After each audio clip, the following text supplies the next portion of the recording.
Good morning, good afternoon, good evening, good night, depending on where you are in this world. God bless you.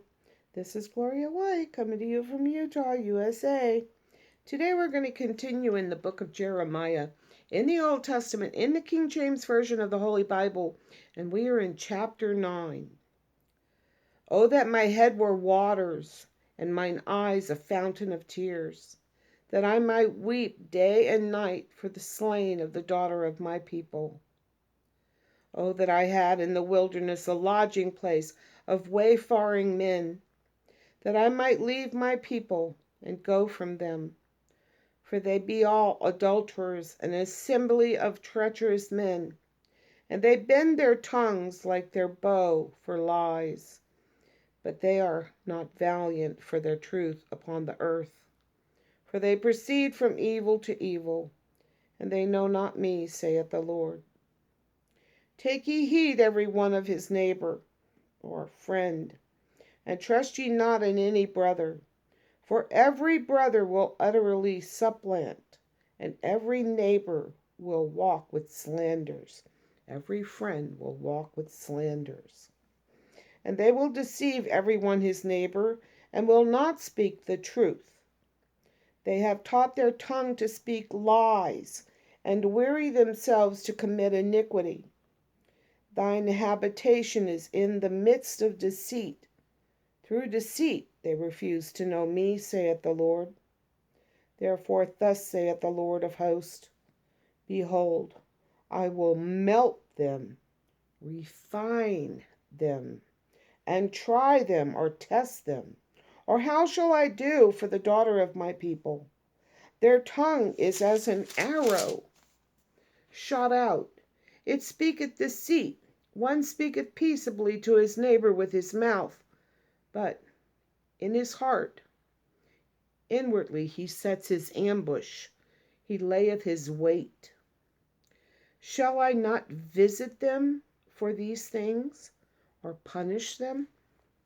Whenever you see the Lord say visit, he means come with his wrath. So shall I not visit them for these things, saith the Lord? Shall not my soul be avenged on such a nation as this?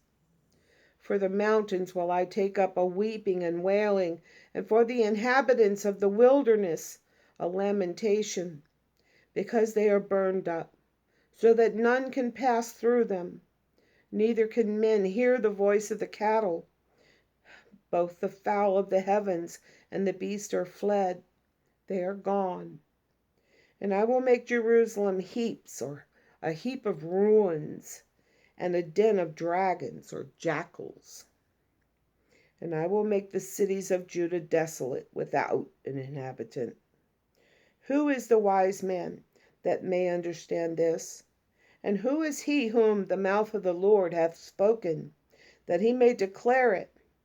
For what the land perisheth, and is burned up like a wilderness, that none passeth through.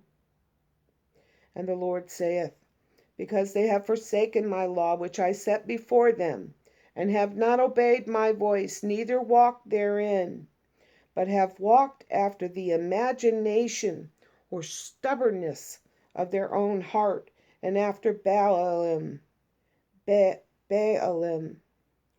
which their fathers taught them. Therefore thus saith the Lord of hosts, the God of Israel, Behold, I will feed them, even this people, with wormwood, and give them water of gall to drink. I will scatter them also among the heathen, or the nations, whom neither they nor their fathers have known, and I will send a sword after them, till I have consumed them. Thus saith the Lord of hosts, Consider ye, and call for the mourning of women, Mourning, that they may come and send for cunning women. And these cunning women are skillful wailing women, that they may come. And let them make haste and take up a wailing for us, that our eyes may run down with tears, and our eyelids gush out with waters. for a voice of wailing is heard out of Zion. How are we spoiled? And the spoil is plundered. We are greatly confounded or ashamed, because we have forsaken the land, because our dwellings, or they have cast down their dwellings, have cast us out. Yet hear the word of the Lord, O ye women, and let your ear receive the word of his mouth. And teach your daughters wailing, and every one her neighbor lamentation. For death is come up into our windows, and is entered into our palaces, to cut off the children from without, and the young men from the streets. Speak, thus saith the Lord, even the carcasses of men shall fall as dung upon the open field, and as the handful after the harvestman, and none shall gather them. Thus saith the Lord, let not the wise man glory in his wisdom, neither let the mighty man glory in his might.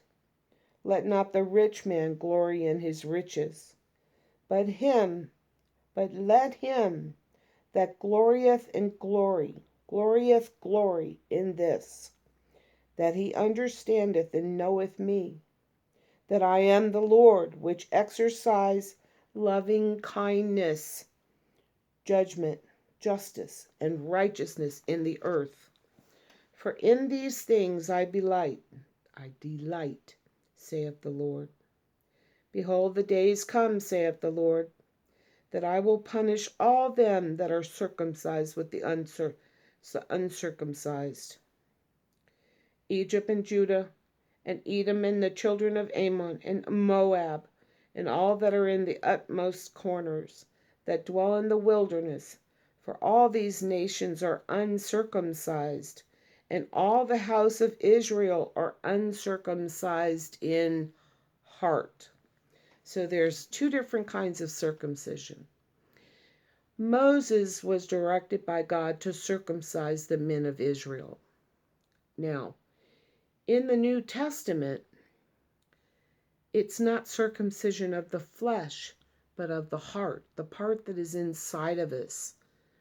That's what's circumcised now. Although there are still many that circumcise their young boys at the age of 8 days, or before, or somewhere after that, but they still practice circumcision for health reasons. And as always, the Lord does not play. When you don't follow his rules, he will not keep his promises, and he will not be loving, kind, or long-suffering, or have mercy. So keep that in mind as you go through your day. He's watching, and the angels are taking notes. Repent often, and as always, I love you.